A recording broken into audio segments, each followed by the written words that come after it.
Grüß euch. Ich habe noch mal mir gedacht, ich mache mal ein Liebesgedicht aus dem Kopflose Welt Buch,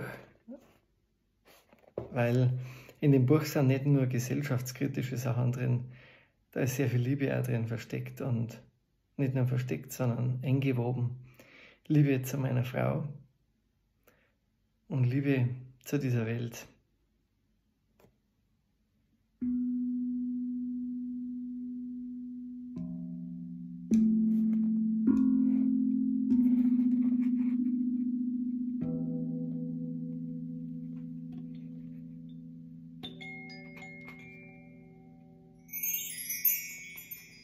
Großes Glück. Ein großes Glück ist deine Liebe. Die Zärtlichkeit, dein heller Glanz. Ich liebe dich, du urzeitlose Wunderbare, auf einen ewig langen Tanz.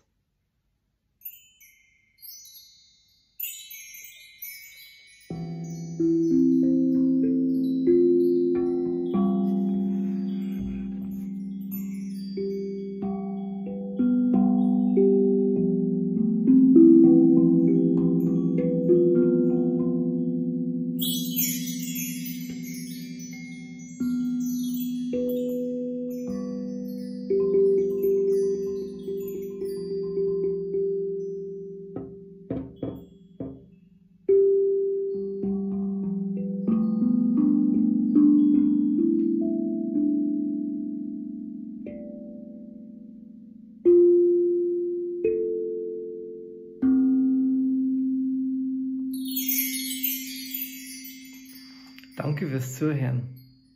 Pfiat euch.